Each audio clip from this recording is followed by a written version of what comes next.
भाई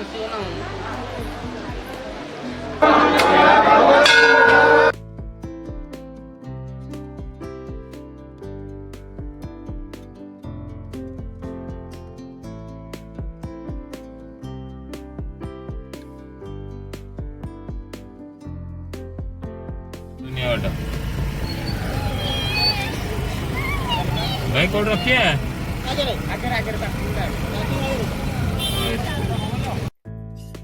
hello hi नमस्कार good morning welcome back to Smruti platform मो स्मृति आपण मानक स्वागत कर आ गोटे नुआ ब्लॉग को आज हूँ सोमवार 24 अक्टोबर दिवाली आउ कार्तिक मास तो जानी पारुथिबे केते बड़ दिन आम मानक पई ओडिशावासी मानक पई जेहेतु कार्तिक मास सोमवार तो टिके धबलेश्वर आड़ बुली आसीबा चलंदु आउ टे भोला बाबा को देखा कर देके आसीबा आपण देखले गाड़ी पार्क टिके आगु करिया को पड़िबो आउ एटा होची कटक रु 18 किलोमीटर आपण मान जे भी आख पाख थिबा आराम से आसी बुली जाई परिबे तो आमे ए बाटे जाउथुलु तो आमे पसी गलु मंदिर भितरे एबे टाइम प्राय 8:30 हबो आमे समस्ते चलिलु आगु आगु बहुत ही भीड़ आउ एते दुकान बसी सब किछि नबा को इच्छा होची बट फास्ट मंदिर बुली जिबा भोला बाबा को दर्शन करिबा तापरे आउ किछि करिबा एठी एंट्री गेट देखंदु 2 रुपीस लागिबो आमे समस्त जानिछे धबलेश्वर भोला बाबा पई प्रसिद्ध ता सह ए झुला ब्रिज पई आउ ए नेचुरल सीन पई तो किछि फीचर्स जानि नबा आपण मन को मु जणी दोछि तो एटा देखंदु हैंगिंग ब्रिज एटा होछि महानदी ऊपर हेछि जोटे कि धबलेश्वर को कनेक्ट करूछि धबलेश्वर मंदिर को तो एटा होछि किछि विदाउट पिलर रे एते केबल्स अछि जोटे हैंगिंग हे रहउछि एठी हमर अछि 166 केबल्स जिते लेफ्ट रे 83 राइट रे भी 83 आ यार हाइट होछि 28 मीटर लेंथ होछि 254 मीटर यार चौड़ा होछि 2 मीटर्स तो देखंदो एठी जंते लिखा अछि लेफ्ट 24 एटा होछि 24 नंबर केबल तो एटा जानले हम महानदी रे हैंगिंग ब्रिज आपण जले ब्रिज को एंट्री करिवे टिके बहुत जोरे चल दोहुली बा आपण फील हो कि आपण हल्लू चंती वाइब्रेट हो चंती सेमती एंड रे भी आपण से लागिबो ए ब्रिज टिके हल्ले केतले जेतले अधिक लोक हो जानती न हले जेतले टिके पवन हुए बहुत जोरे तो आमे जेहेतु धबलेश्वर बुली आसे तो धबलेश्वर स्टोरी तो निहत जानिबा कथा तो सेठी जणे मो जे पूजा करंदी पूजक तांगटू पचारिली तो धबलेश्वर नाटा धबलेश्वर केमिति हिला आ या पछे स्टोरी कान तो सी मते कहले कुआडे भोला बाबा हमर शिव बाबा तो कला बलद को धला कर देथिले सेति पई ना धबलेश्वर पड़िदिला तो सेटा केमिति हिला चलंद जानिबा तो फास्ट धबलेश्वर कुआडे अनंत पीठ हिसाब रे जणा थिला तापर धबलेश्वर पीठ हैला तो जड़े जड़े साधु गोटे मालती ये गोटे मालती वृक्ष थिला तो से मालती वृक्ष पाखे बसिकी सी साधु जप करते तो सी देखिले कौन डेली पिंपुड़ी जंदा घेरी रोचे गोटे जगार साधु जनक आड़े देले से जगार तो देखिले गोटे लिंग देखागला तापर समस्ते पूजा अर्चना स्टार्ट कले लिंग को देखिकी तो तापर लोक भिड़ है तो जेहेतु फुटा लिंग से बाहरी तो भगवान शिवंकर आविर्भाव होती तो समस्ते ये आसती मानसिक करने तो सेमती जड़े लोक आसते मानसिक करने कि गाईर किसी पिला छुआ होना तेणु गाईर पिला छुआ हाँपाई से मानसिक करते तो भोला बाबा आशीर्वाद करते गाईर गोटे बाछुरी होता पुणी से लोक जेहेतु मनीष जीवन तो लोभ तो सी पुणी आहरी मानसिक कले कि मो गाईर आहरी छुआ हो तो ये लोभ को देखिकी बुढ़ा बाबा कौन कले ना तार प्रथम बाछुरी को बाटगणा करिकी धबलेश्वर पीठ को जो अनंत पीठ थिला सेठी ताको आनथिले भारी तो से बाछुरी सेठी थाई कि जोरे पार्टी करथिला रडी छाड़थिला तो बाछुरी मालिक जी से तार पार्टी शुणी से धबलेश्वर पीठ को पळे आस्थिले तो सेठी भोला बाबा कौन करथिले ना ताको निज रूप चेंज करके महर्षि जने साधु रूप में बाहर को आस्थिले आ सी मालिक जनक दाबी करथिले कि मो बाछुरी आपनका पीठरे अछि से महर्षि को तो महर्षि कहिथिले कि तुम बाछुरी रंग कौन मालिक कहिथिले कि मो बाछुरी रंग होची कला सेठी कौन करथिले ना धबलेश्वर बाबा भोला बाबा बाछुरी रंग कलारू धड़ा कर देथिले तो से बेचारा मालिक देखिला कि व्हाइट कलर धला कलर बाछुरी अच्छी तेणु सी बेचारा तार बाछुरी की न पाई पुणी पलि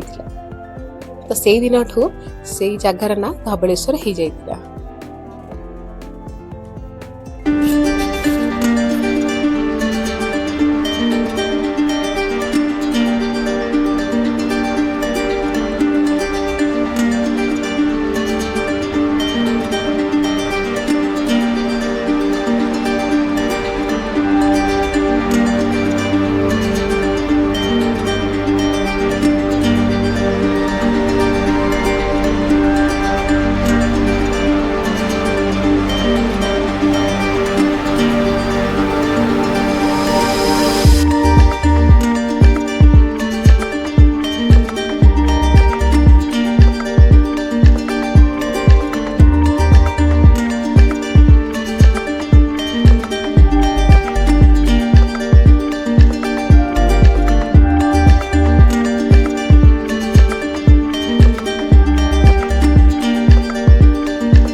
এইটা তো আমি স্ଟୋରି ଜାଣିଲେ ତାପରେ ଆହୁରି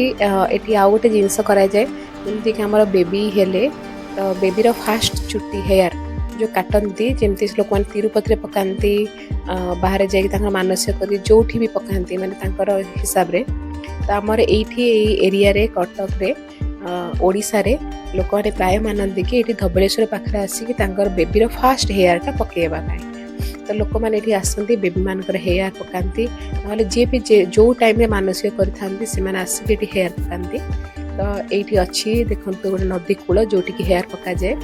ଆଉ ତାପରେ ଏଠି ଆପଣ ଏଇ ନଦୀରେ ବି ମହାନଦୀରେ ଆପଣ କରିପାରିବେ ନା ପେଡାଲ ବୋଟ୍ କରିପାରିବେ ତ ବୋଟିଂ ବି କରିପାରିବେ ତ ତାର ମଜା ବି ନେଇପାରିବେ ବ୍ରିଜ୍ ତଳେ ତ ଏମିତି ହିଁ ଥିଲା ତ ଆପଣମାନଙ୍କୁ ଯଦି ଭିଡ଼ିଓଟା ଭଲ ଲାଗିଥାଏ please like share and subscribe କରିବେ